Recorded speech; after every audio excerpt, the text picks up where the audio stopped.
Broadcasting live from the headquarters in Asmara, it's ERi-TV, dear viewers. Welcome to English News Broadcast for this hour with me, Barsaba Taghla. These are the major headlines for today. Significant agricultural production registered in the southern region. Expansion and usage of social services in South Dankalia. Scientists say that climate change made LA fires worse. And Boeing reports a net loss of $11.8 billion in 2024.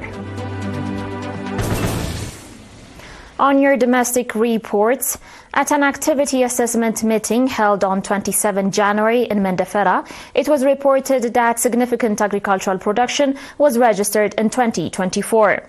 The report was presented by the Department of Agriculture and Land in the southern region.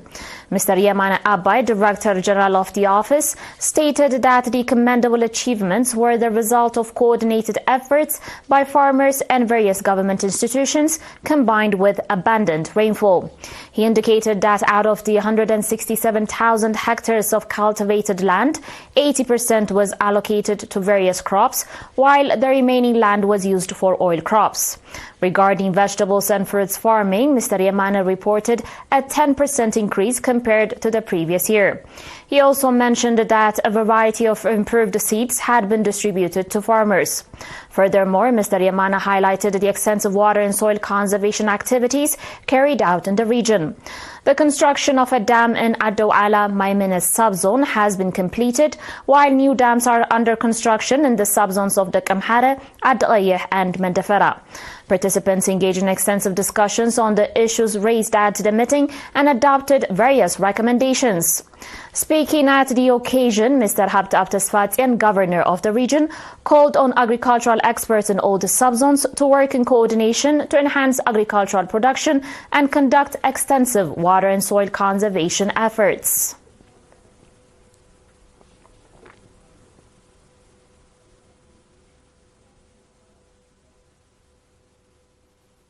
In other news, Mr. Ibrahim Noor, Managing Director of South Dankalia subzone, reported that the expansion and usage of social services in the subzone are yielding encouraging results. Mr. Ibrahim stated that the subzone has 10 kindergartens, 15 schools ranging from elementary to high school, and 33 adult education centers, all actively providing educational services to 2,800 students, including 26% female students. Regarding healthcare services, Mr. Ibrahim noted that the subzone has 6 health stations and 2 substations providing medical service to the public. He also mentioned that potable water projects implemented in all administrative areas are ensuring a reliable water supply for both residents and livestock. Southern Dankalia subzone, which covers 49% of the total area of the southern Red Sea region, consists of 10 administrative areas and 49 villages.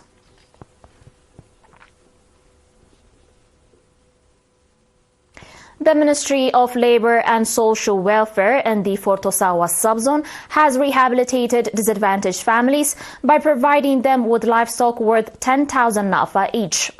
Mr. Idris Mohammed Saleh, head of the office branch, reported that the beneficiary families were selected by local administrations in the administrative areas of Wakai, Alet, Fedadab, Kulantabai and Girmaka.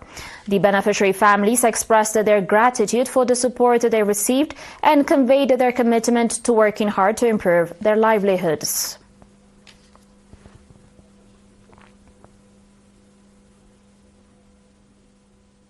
Dear viewers, we'll be back shortly with your international reports and more, so please stay tuned.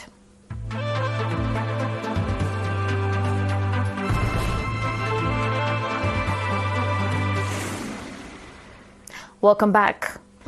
Climate change was a major factor behind the hot, dry weather that gave rise to the devastating Los Angeles fires, a scientific study has confirmed.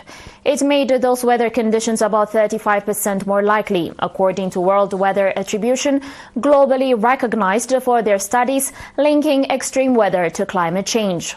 The authors noted that the Los Angeles wildfires are highly complex, with multiple factors playing a role. But they are confident that a warming climate is making LA more prone to intense fire events.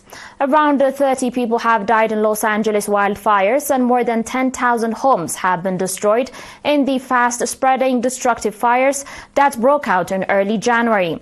By using climate models and statistical methods along with real-world observations, the World Weather Attribution Group have been able to show how much of an influence climate warming has had on extreme events.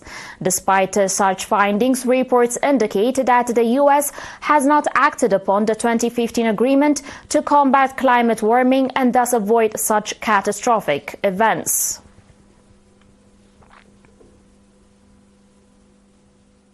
And today's final report, the Boeing company reported yesterday a net loss of $3.9 billion for the last quarter of 2024 and about $11.8 billion for the full year. The company recorded a revenue of $15.2 billion for the fourth quarter, a 31% drop compared with the same period of 2023. The company's full year 2024 revenue was $66.5 billion, a 14% decrease year over year.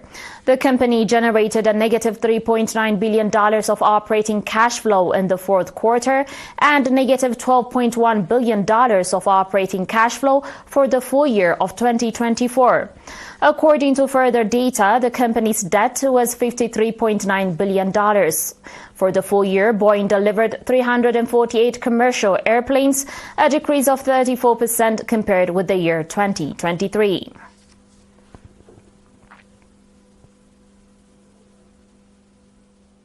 Dear viewers, that was all with your domestic and international reports for today. And now a quick recap of the major headlines.